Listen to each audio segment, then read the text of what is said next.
दोस्तों जरा एक पल के लिए सोचिए, आज से 15 से 20 साल पहले जब लोग इंटरनेट को सिर्फ ईमेल्स और बेसिक वेबसाइट्स के लिए यूज करते थे, तब अगर किसी ने आपसे ये कहा होता कि एक दिन दुनिया की सबसे वैल्यूएबल कंपनीज डिजिटल डेटा के आसपास बनेगी, तो शायद बहुत सारे लोग इस बात पर यकीन नहीं करते।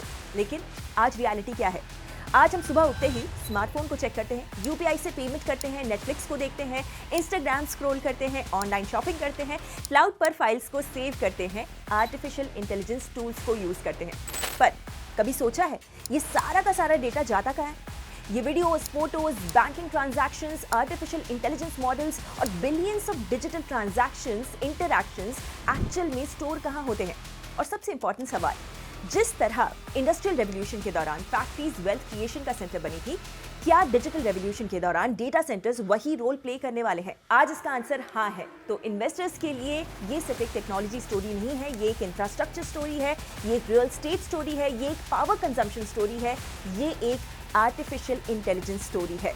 और शायद ये इंडिया के अगले 20 सालों की सबसे बड़ी वेल्थ क्रिएशन स्टोरीज में से एक हो सकती है। इसीलिए आज हम समझेंगे India data centre gold rush को एकदम बेसिक लेवल से लेकर एडवांस्ड इन्वेस्टर पर्सपेक्टिव तक। दोस्तों, सबसे पहले एक फंडामेंटल कॉन्सेप्ट को हम समझते हैं। जब भी लोग artificial intelligence, cloud computing, digital India, online banking, fintech, e commerce, social media, streaming platforms या स्मार्ट सिटीज की बात करते हैं, तो हमारा जो फोकस होता है वो नेचुरली सॉफ्टवेयर पे चला जाता है। हम एप्स देखते हैं, हम इंटरफेसेस को देखते हैं, हम टेक्नोलॉजी ब्रांड्स देखते हैं। लेकिन इंटेलिजेंट इन्वेस्टर्स एक अलग सवाल पूछते हैं, और वो ये है कि इस टेक्नोलॉजी के पीछे इंफ्रास्ट्रक्चर क्या है? क्योंकि हिस्ट्री हमें एक बहुत ही इंपॉर्टेंट लेसन सिखाती है। रेलवे रेवोल्यूशन में पैसा सिर्फ ट्रेन्स में नहीं बना था, रेलवे ट्रैक्स, स्टील, लोकोमोटिव्स और लॉजिस्टिक्स इकोसिस्टम में भी बना था। इंटरनेट रेवोल्यूशन में पैसा सिर्फ वेबसाइट्स में नहीं बना था, टेलीकॉम नेटवर्क्स, फाइबर केबल्स और इंफ्रास्ट्रक्चर प्रोवाइडर्स ने भी इमेंस वेल्थ को क्रिएट किया था। और आज आर्टिफिशियल इंटेलिजेंस रेवोल्यूशन में भी शायद सबसे ज्यादा पैसा उन कंपनीज को मिल सकता है जो कि इस डिजिटल इकोनॉमी को पावर कर रही हैं। यहीं से डेटा सेंटर्स की स्टोरी शुरू होती है। डेटा सेंटर को सबसे सिंपल लैंग्वेज में समझे तो ये डिजिटल दुनिया का वेयरहाउस है। जैसे कि अमेज़न का वेयरहाउस फिजिकल प्रोडक्ट्स को स्टोर करता है, वैसे ही डेटा सेंटर डिजिटल इंफॉर्मेशन को स्टोर करता है। लेकिन रियलिटी में डेटा सेंटर सिर्फ स्टोरेज फैसिलिटी नहीं होता, ये एक हाईली सोफिस्टिकेटेड इंफ्रास्ट्रक्चर इकोसिस्टम होता है, जहां पर थाउजेंड्स या कभी-कभी तो लाखों सर्वर्स कंटिन्यूअसली काम कर रहे होते हैं। ये सर्वर्स डेटा प्रोसेस करते हैं, स्टोर करते हैं, सिक्योर करते हैं और दुनिया भर में डिस्ट्रीब्यूट करते हैं। आपका जीमेल, आपकी बैंक ट्रांजैक्शन हिस्ट्री, आपकी व्हाट्सएप चैट्स, नेटफ्लिक्स की movies, artificial intelligence models, cloud applications, सब कुछ कहीं ना कहीं डेटा सेंटर्स में ही एग्जिस्ट करता है। अगर कल सुबह दुनिया के सारे डेटा सेंटर्स बंद हो जाएं, तो डिजिटल इकोनॉमी प्रैक्टिकली कोलैप्स हो जाएगी। यूपीआई पेमेंट्स रुक जाएंगे, ऑनलाइन बैंकिंग रुक जाएगी, क्लाउड सर्विसेज बंद हो जाएंगे, आर्टिफिशियल इंटेलिजेंस सिस्टम्स इनएक्सेसिबल हो जाएंगे। इसीलिए कई एक्सपर्ट्स डेटा सेंटर्स को डिजिटल इकोनॉमी का पावर हाउस कहते हैं। अब एक और फैसिनेटिंग कॉन्सेप्ट को समझते हैं, जिसे कि डेटा ग्रेविटी कहा जाता है। डेटा ग्रेविटी का सिंपल मतलब है कि जितना ज्यादा डेटा किसी इकोसिस्टम में एक्यूमुलेट होता है, उतना ही ज्यादा और डेटा उसके आसपास अट्रैक्ट होता है। ये थोड़ा सा कंफ्यूजिंग लग सकता है सुनने में, इसलिए इसे एक रियल लाइफ एग्जांपल से समझते हैं। मान लीजिए एक सिटी में एक बड़ा टेक्नोलॉजी हब डेवलप हो जाता है। वहां पर कंपनीज आती हैं, एम्प्लॉयज आते हैं, स्टार्टअप्स आते हैं, इन्वेस्टर्स आते हैं और धीरे धीरे पूरा का पूरा इकोसिस्टम डेवलप हो जाता है। डेटा के साथ भी एग्जैक्टली यही होता है।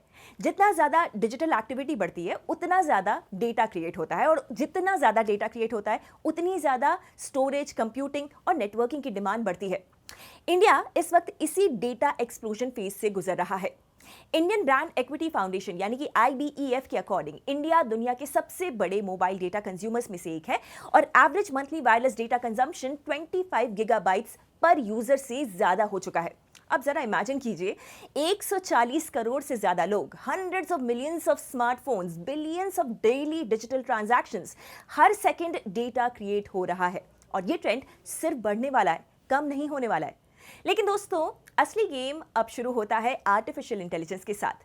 मैं आपसे एक सवाल पूछना चाहती हूँ, आज दुनिया में आर्टिफिशियल इंटेलिजेंस को लेकर इतनी ज्यादा एक्साइटमेंट क्यों है? क्योंकि लोग AI को सॉफ्टवेयर रेवोल्यूशन समझ रहे हैं, लेकिन बहुत कम लोग ये रियलाइज करते हैं कि AI एक्चुअली इंफ्रास्ट्रक्चर रेवोल्यूशन भी है। आर्टिफिशियल इंटेलिजेंस को ट्रेन करने के लिए thousands of graphics processing units यानी कि जीपीयूज की जरूरत होती है। जीपीयू का फुल फॉर्म है ग्राफिक्स प्रोसेसिंग यूनिट। ये स्पेशलाइज्ड प्रोसेसर्स होते हैं जो कि ह्यूज कंप्यूटिंग वर्कलोड्स को हैंडल कर सकते हैं। आज के लार्ज लैंग्वेज मॉडल्स को ट्रेन करने के लिए मिलियंस ऑफ डॉलर्स की कंप्यूटिंग इंफ्रास्ट्रक्चर लगती है और ये सारी कंप्यूटिंग कहां पर होती है? डेटा सेंटर्स में। इसीलिए एआई अडॉप्शन और डेटा सेंटर डिमांड एक दूसरे से डायरेक्टली लिंक्ड होते जा रहे हैं। जितना एआई ग्रो करेगा उतना डेटा सेंटर्स ग्रो करेंगे, उतनी पावर डिमांड बढ़ेगी, उतनी कूलिंग डिमांड भी बढ़ेगी, उतना इंफ्रास्ट्रक्चर एक्सपैंड होगा और इन्वेस्टर्स के लिए उतनी अपॉर्चुनिटीज क्रिएट होंगी। अब हम नंबर्स की बात करते हैं क्योंकि इन्वेस्टिंग में नैरेटिव्स इंपॉर्टेंट होते हैं लेकिन नंबर्स उस नैरेटिव को वैलिडेट करते हैं। IBEF के डेटा के अकॉर्डिंग इंडिया की डेटा सेंटर कैपेसिटी 2020 में अप्रॉक्सिमेटली 375 मेगावाट थी। 2025 तक ये फिगर लगभग 1500 मेगावाट तक पहुंच गया है, यानी सिर्फ 5 सालों में कैपेसिटी रफली 4 टाइम्स हो गई और प्रोजेक्शंस ये सजेस्ट करते हैं कि 2030 तक ये कैपेसिटी 4500 मेगावाट या उससे भी ज्यादा हो सकती है। अकॉर्डिंग टू इकोनॉमिक टाइम्स, कुछ इंडस्ट्री एस्टिमेट्स तो 5 से 8 गीगावाट तक की पॉसिबिलिटीज को डिस्कस कर रहे हैं। अब एक इन्वेस्टर के लिए इसका क्या मतलब हुआ? इसका मतलब यह है कि नेक्स्ट डेकेड में मैसिव कंस्ट्रक्शन एक्टिविटी होगी, पावर इंफ्रास्ट्रक्चर लगेगा, लैंड एक्वायर होंगे, इलेक्ट्रिक इक्विपमेंट को इंस्टॉल करना पड़ेगा, कूलिंग सिस्टम्स लगेंगे, नेटवर्किंग इंफ्रास्ट्रक्चर को एक्सपैंड करना होगा और पूरा इकोसिस्टम ग्रो करेगा। दोस्तों, अब यहाँ एक और बहुत ही यूनिक कॉन्सेप्ट समझना जरूरी है and that is digital real estate. Traditionally जब हम रियल स्टेट बोलते हैं तो हम ऑफिसेज, मॉल्स, वेयर हाउसेज और रेसिडेंशियल प्रॉपर्टीज के बारे में सोचते हैं, लेकिन डेटा सेंटर्स एक कंप्लीटली नए एसेट क्लास को क्रिएट कर रहे हैं, डिजिटल रियल स्टेट। यहाँ टेनेंट्स ह्यूमन नहीं होते हैं, यहाँ पर टेनेंट्स सर्वर्स होते हैं, क्लाउड प्रोवाइडर्स होते हैं, बैंक्स होते हैं, आर्टिफिशियल इंटेलिजेंस कंपनीज होती हैं, एंटरप्राइज क्लाइंट्स होते हैं और सबसे इंटरेस्टिंग बात, इनके कॉन्ट्रैक्ट्स जनरली लॉन्ग टर्म होते हैं, रेवेन्यू रिकरिंग होता है, ऑक्यूपेंसी स्टिकी होती है। इसीलिए ग्लोबली कई इन्वेस्टर्स डेटा सेंटर्स को infrastructure plus technology plus utility और रियल स्टेट का यूनिक कॉम्बिनेशन मानते हैं और ऐसे कॉम्बिनेशंस स्टॉक मार्केट में बहुत रेयर होते हैं। दोस्तों, चलिए अब आते हैं इस वीडियो के बहुत ही इंपॉर्टेंट और इन्वेस्टर सेंट्रिक पार्ट पर, जो कि है हाइपर स्केल डेटा सेंटर्स यानी कि इंडिया की डिजिटल इकोनॉमी के मेगा फैक्ट्रीज। दोस्तों, डेटा सेंटर इंडस्ट्री को समझने के लिए एक बहुत ही इंपॉर्टेंट टर्म है जिसे हर इन्वेस्टर को समझना ही पड़ेगा and that is hyper scale data centre. अब सवाल यह है कि आखिर हाइपर स्केल डेटा सेंटर होता क्या है? सिंपल लैंग्वेज में समझे तो एक नॉर्मल डेटा सेंटर और हाइपर स्केल डेटा सेंटर में वही डिफरेंस होता है जो कि एक लोकल मैन्युफैक्चरिंग यूनिट और एक जायंट इंडस्ट्रियल मेगा प्लांट में होता है। Hyper scale data centres extremely large facilities होते हैं जो specially cloud computing providers, artificial intelligence companies और इंटरनेट स्केल ऑपरेशंस को सपोर्ट करने के लिए डिजाइन किए जाते हैं। क्लाउड कंप्यूटिंग का फुल फॉर्म या सिंपल मीनिंग है इंटरनेट के थ्रू कंप्यूटिंग रिसोर्सेज, स्टोरेज और सॉफ्टवेयर सर्विसेज को प्रोवाइड करना। आज जब आप गूगल ड्राइव पर फाइल्स को सेव करते हैं, माइक्रोसॉफ्ट को यूज करते हैं, Amazon वेब सर्विसेज को यूज करते हैं या नेटफ्लिक्स पर मूवीज देखते हैं, सीरीज देखते हैं, तो इन सर्विसेज के पीछे कहीं ना कहीं हाइपर स्केल डेटा सेंटर्स का कंट्रीब्यूशन होता है। एक हाइपर स्केल फैसिलिटी में टेंस ऑफ थाउजेंड सर्वर्स हो सकते हैं, कुछ फैसिलिटीज में तो लाखों प्रोसेसर्स और थाउजेंड्स ग्राफिक्स प्रोसेसिंग यूनिट्स तक डिप्लॉय किए जा रहे हैं। ये इतने बड़े होते हैं कि इनका पावर कंजम्पशन कभी-कभी एक छोटे शहर के पावर कंजम्पशन के बराबर हो सकता है। अब इन्वेस्टर्स के लिए यहां पर सबसे इंपॉर्टेंट बात क्या है?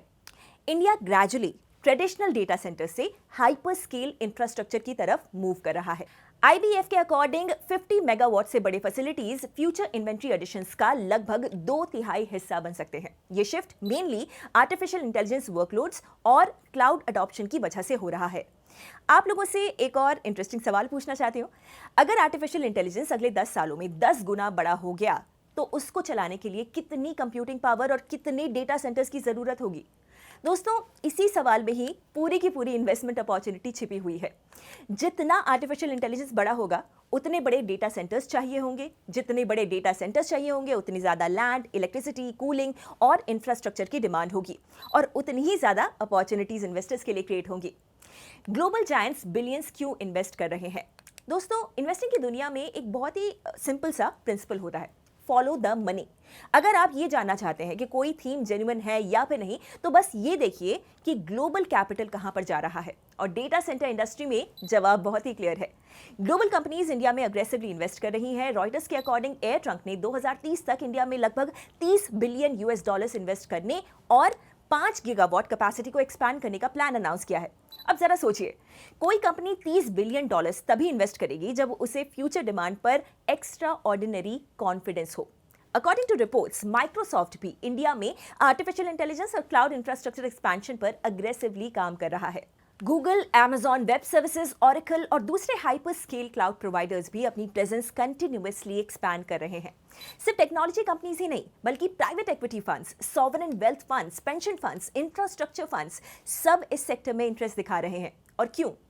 क्योंकि उन्हें ये लगता है कि डेटा सेंटर डिमांड सिर्फ अगले 2 से 3 साल की स्टोरी नहीं होने वाली है, ये अगले कई डेकेड्स की स्ट्रक्चरल ग्रोथ स्टोरी है।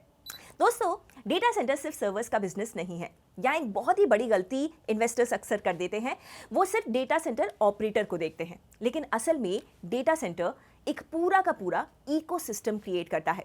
मान लीजिए किसी कंपनी को 100 मेगावाट का डेटा सेंटर कैंपस बनाना है। उसे सबसे पहले तो लैंड चाहिए होगा, उसके बाद इलेक्ट्रिसिटी चाहिए होगी, कूलिंग सिस्टम्स लगेंगे, ट्रांसफॉर्मर्स लगेंगे, पावर डिस्ट्रीब्यूशन सिस्टम्स लगेंगे, फाइबर ऑप्टिक कनेक्टिविटी चाहिए होगी, बैकअप जनरेटर्स लगेंगे, नेटवर्क इंफ्रास्ट्रक्चर लगेगा, सिक्योरिटी सिस्टम्स लगेंगे, वाटर मैनेजमेंट सिस्टम्स लगेंगे, कंस्ट्रक्शन कंपनीज काम करेंगी, इंजीनियरिंग फर्म्स काम करेंगी, रिन्यूएबल एनर्जी सप्लायर्स का रोल होगा। यानी कि एक single data centre dozens of industries को डिमांड प्रोवाइड करता है। इसीलिए स्मार्ट इन्वेस्टर्स सिर्फ ऑपरेटर पर फोकस नहीं करते, वो पूरे इकोसिस्टम को देखते हैं। आज अगर किसी इन्वेस्टर से ये पूछा जाए कि डेटा सेंटर इंडस्ट्री की सबसे इंपॉर्टेंट रॉ मटेरियल क्या है, तो जवाब होगा इलेक्ट्रिसिटी।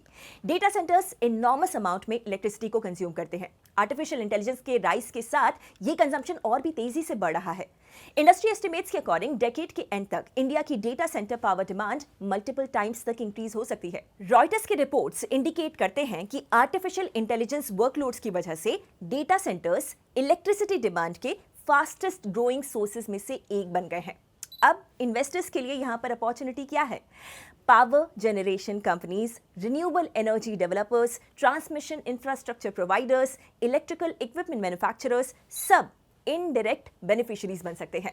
यानी डेटा सेंटर थीम में इन्वेस्ट करने का मतलब सिर्फ डेटा सेंटर कंपनी में इन्वेस्ट करना नहीं होता है। आप पूरे पावर इकोसिस्टम में अपॉर्चुनिटीज को ढूंढ सकते हैं, आइडेंटिफाई कर सकते हैं। चलिए अब हम 2 और फैसिनेटिंग फैक्ट्स को समझते हैं। पहला है कूलिंग, और ये है एक हिडन $बिलियन अपॉर्चुनिटी। सर्वर्स काम करते वक्त ट्रेमेंडस हीट जनरेट करते हैं। अगर कूलिंग ना हो तो ये सर्वर्स फेल भी हो सकते हैं। इसीलिए कूलिंग सिस्टम्स डेटा सेंटर के लिए लग्जरी नहीं, नेसेसिटी होते हैं। आर्टिफिशियल इंटेलिजेंस सर्वर्स और जीपीयूज ट्रेडिशनल सर्वर्स के कंपैरिजन में बहुत ज्यादा हीट जनरेट करते हैं। इसी वजह से कूलिंग इंफ्रास्ट्रक्चर का इंपॉर्टेंस रैपिडली बढ़ रहा है। हीटिंग, वेंटिलेशन और एयर कंडीशनिंग यानी कि HVAC systems, industrial chillers, thermal management solutions, liquid cooling technologies, सबका रोल फ्यूचर में और ज्यादा बड़ा होने वाला है। कई एक्सपर्ट्स तो ये मानते हैं कि आर्टिफिशियल इंटेलिजेंस बूम के साथ कूलिंग इंडस्ट्री खुद एक सेपरेट इन्वेस्टमेंट थीम बन सकती है। दूसरा इंटरेस्टिंग फैक्ट है केबल्स, जो कि डिजिटल इकोनॉमी की नस है। डेटा सेंटर बिना कनेक्टिविटी के यूजलेस है, और कनेक्टिविटी आती है फाइबर ऑप्टिक केबल्स और पावर केबल्स के थ्रू। आज डिजिटल इकोनॉमी वर्चुअल लग सकती है, लेकिन उसकी जो फाउंडेशन है वो कंप्लीटली फिजिकल है। जितने ज्यादा डेटा सेंटर्स बनेंगे, उतनी ज्यादा केबल डिमांड बढ़ेगी, उतना ही नेटवर्किंग इंफ्रास्ट्रक्चर एक्सपैंड होगा। इसी वजह से केबल मैन्युफैक्चरर्स भी इन्वेस्टर्स के रेडार पर आने लगे हैं। दोस्तों, अब मैं आपको कुछ स्टॉक्स के बारे में बताना चाहती हूँ। ये डायरेक्ट बाय रिकमेंडेशंस नहीं है, ये रिसर्च आइडियाज हैं जिनको आप लोग फर्दर एनालाइज कर सकते हैं। अकॉर्डिंग टू IBEF, अगर कोई इन्वेस्टर इंडिया के डेटा सेंटर थीम में रिलेटिवली डायरेक्ट एक्सपोजर ढूंढ रहा है तो अनंत राज एक नाम है जिसे क्लोजली स्टडी किया जा सकता है। कंपनी ने डेटा सेंटर कैपेसिटी को अग्रेसिवली स्केल करने के प्लान्स अनाउंस किए हैं, और कई एनालिस्ट्स इसे लिस्टेड मार्केट में इमर्जिंग डेटा सेंटर प्ले के फॉर्म में देखते हैं। टाटा कम्युनिकेशंस को सिर्फ टेलीकॉम कंपनी समझना गलती होगी। ये enterprise connectivity, cloud infrastructure, digital networking और डेटा सॉल्यूशंस में इंपॉर्टेंट प्रेजेंस रखती है। डिजिटल इंफ्रास्ट्रक्चर डिमांड बढ़ने के साथ साथ कंपनी इनडायरेक्ट बेनिफिशियरी बन सकती है। भारतीय एयरटेल का एंटरप्राइज बिजनेस, फाइबर इकोसिस्टम और डिजिटल इंफ्रास्ट्रक्चर कैपेबिलिटीज इसे डेटा सेंटर ग्रोथ स्टोरी का इंपॉर्टेंट पार्टिसिपेंट बनाती है। अकॉर्डिंग टू इकोनॉमिक टाइम्स, अगर कोई इन्वेस्टर डिजिटल इंडिया पर लॉन्ग टर्म बेट लगाना चाहता है तो रिलायंस इंडस्ट्रीज को भी इग्नोर करना मुश्किल है। Telecom, cloud ambitions, artificial intelligence infrastructure और डिजिटल इकोसिस्टम के कॉम्बिनेशन के साथ रिलायंस मल्टीपल ग्रोथ ड्राइवर्स पर पोजिशन्ड है। अडानी कॉनेक्स प्लेटफॉर्म के थ्रू अडानी ग्रुप इंडिया की डेटा सेंटर एक्सपेंशन स्टोरी में मेजर रोल प्ले कर रहा है। लैंड, पावर और इंफ्रास्ट्रक्चर कैपेबिलिटीज इसे स्ट्रेटेजिक एडवांटेज देती हैं। केईआई इंडस्ट्रीज, अब जितने ज्यादा डेटा सेंटर्स बनेंगे उतनी ज्यादा केबल्स की डिमांड होगी। इसी वजह से केईआई इंडस्ट्रीज को कई सारे इन्वेस्टर्स इनडायरेक्ट बेनिफिशियरी मान रहे हैं। पॉलीकैब इंडिया इलेक्ट्रिकल इंफ्रास्ट्रक्चर और केबल डिमांड के ग्रोथ से पॉलीकैब भी लॉन्ग टर्म बेनिफिशियरी बन सकता है। पावर मैनेजमेंट, ऑटोमेशन और इलेक्ट्रिकल सिस्टम्स में स्ट्रॉन्ग प्रेजेंस होने के कारण ABB India data centre ecosystem का इनडायरेक्ट प्ले बन सकता है। Now Schneider Electric infrastructure, energy management और पावर डिस्ट्रीब्यूशन सॉल्यूशंस की डिमांड डेटा सेंटर ग्रोथ के साथ बढ़ सकती है। ब्लू स्टार शायद इस थीम का सबसे अंडररेटेड इनडायरेक्ट बेनिफिशियरी हो सकता है, क्योंकि डेटा सेंटर्स को कंटिन्यूअसली कूलिंग चाहिए होती है और आर्टिफिशियल इंटेलिजेंस के राइज के साथ कूलिंग डिमांड और एक्सेलरेट हो सकती है। दोस्तों, क्या लगता है आपको, क्या इंडिया में फ्यूचर में डेटा सेंटर रीट्स भी आ सकते हैं? रीट का फुल फॉर्म होता है real estate investment trust. Globally data centre रीट्स एक ह्यूज एसेट क्लास बन चुके हैं। ये इन्वेस्टर्स को डेटा सेंटर इंफ्रास्ट्रक्चर के रिकरिंग रेंटल इनकम स्ट्रीम्स में पार्टिसिपेट करने का एक मौका देते हैं। इंडिया में ये जो कॉन्सेप्ट है वो अभी इनिशियल स्टेज पर है, लेकिन जैसे जैसे इंडस्ट्री मैच्योर होगी वैसे वैसे data centre focused REIT opportunities emerge हो सकती हैं। स्मार्ट इन्वेस्टर्स को इस ट्रेंड पर भी नजर रखनी चाहिए। दोस्तों, देखा जाए तो कोई भी इन्वेस्टमेंट थीम ना परफेक्ट नहीं होती है। डेटा सेंटर्स भी एक्सेप्शंस नहीं है। इन्हें बिल्ड करने के लिए मैसिव कैपिटल एक्सपेंडिचर लगता है, पावर अवेलेबिलिटी चैलेंज बन सकती है, लैंड एक्विजिशन इश्यूज आ सकते हैं, टेक्नोलॉजी रैपिडली इवॉल्व करती है, कंपटीशन इंक्रीज हो सकता है और कभी-कभी मार्केट एक्साइटमेंट में वैल्यूएशंस को अनरीजनेबल लेवल्स तक ले जा सकता है। इसीलिए इन्वेस्टर्स को हमेशा सिर्फ स्टोरी नहीं देखनी चाहिए, बैलेंस शीट भी देखनी चाहिए, मैनेजमेंट क्वालिटी को भी चेक करना चाहिए, रिटर्न ऑन कैपिटल एम्प्लॉयड देखना चाहिए, एग्जीक्यूशन कैपेबिलिटी देखनी चाहिए, कस्टमर क्वालिटी देखनी चाहिए और सबसे इंपॉर्टेंट वैल्यूएशन डिसिप्लिन मेंटेन करना चाहिए। क्योंकि एक ग्रेट थीम हमेशा ग्रेट इन्वेस्टमेंट नहीं बन जाता, लेकिन एक ग्रेट थीम में ग्रेट कंपनी आइडेंटिफाई कर लेना कभी कभी लाइफ चेंजिंग वेल्थ क्रिएशन का रीजन बन सकता है। दोस्तों, वीडियो खत्म करने से पहले मैं आपसे एक आखिरी सवाल पूछना चाहती हूँ। आज जब लोग आर्टिफिशियल इंटेलिजेंस यानी एआई के फ्यूचर के बारे में बात करते हैं, तो क्या वो सिर्फ सॉफ्टवेयर को देख रहे हैं या वो उस इनविजिबल इंफ्रास्ट्रक्चर को भी देख रहे हैं जो कि पूरे आर्टिफिशियल इंटेलिजेंस इकोसिस्टम को पावर करने वाला है? क्योंकि हिस्ट्री हमें एक बात बार बार सिखाती है, हर इंडस्ट्रियल रेवोल्यूशन के पीछे फैक्ट्रीज होती हैं, हर ट्रांसपोर्टेशन रेवोल्यूशन के पीछे रोड्स और रेलवेज होते हैं, हर एनर्जी रेवोल्यूशन के पीछे पावर प्लांट्स होते हैं और हर डिजिटल रेवोल्यूशन के पीछे डेटा सेंटर्स होते हैं। शायद इसीलिए आज का सबसे इंपॉर्टेंट इन्वेस्टमेंट क्वेश्चन ये नहीं है कि एआई एप्लीकेशन कौन सी होगी, बल्कि ये है कि उस आर्टिफिशियल इंटेलिजेंस को चलाने वाली इंफ्रास्ट्रक्चर कंपनीज कौन सी होंगी। जब 2047 में इंडिया अपनी आजादी के 100 साल सेलिब्रेट करेगा, तब लोग यूनिकॉर्न्स की बात करेंगे, आर्टिफिशियल इंटेलिजेंस की बात करेंगे, स्टार्टअप्स की बात करेंगे, लेकिन स्मार्ट इन्वेस्टर्स शायद एक और चीज याद रखेंगे कि डिजिटल इंडिया की कहानी सिर्फ सॉफ्टवेयर से नहीं बनी थी, वो बनी थी सर्वर से, वो बनी थी फाइबर नेटवर्क से, वो बनी थी क्लाउड इंफ्रास्ट्रक्चर से, वो बनी थी पावर सिस्टम से, वो बनी थी डेटा सेंटर से और सबसे इंपॉर्टेंट वो बनी थी उन इन्वेस्टर्स की फोरसाइट से जिन्होंने डिजिटल इंफ्रास्ट्रक्चर को सिर्फ एक टेक्नोलॉजी ट्रेंड नहीं बल्कि इंडिया के अगले multi decade wealth creation engine के फॉर्म में देखा था। क्योंकि दोस्तों, एप्स अटेंशन लेते हैं, आर्टिफिशियल इंटेलिजेंस हेडलाइंस बनाता है, लेकिन इंफ्रास्ट्रक्चर वेल्थ क्रिएट करता है। और हो सकता है कि इंडिया की अगली 20 सालों की सबसे बड़ी इन्वेस्टमेंट स्टोरी वही हो जो आज सबसे कम लोग देख पा रहे हैं। एक बात मैं यहाँ पर मेंशन करना चाहूंगी कि इस वीडियो के फैक्ट्स और डेटा मल्टीपल रेप्यूटेड सोर्सेज से लिए गए हैं, जिनमें कि इंडियन ब्रांड इक्विटी फाउंडेशन यानी कि IBEF, Reuters, economic times, government of India digital infrastructure reports, industry publications, cloud infrastructure reports और लीडिंग डेटा सेंटर ऑपरेटर्स के इन्वेस्टर प्रेजेंटेशन से इंक्लूडेड है।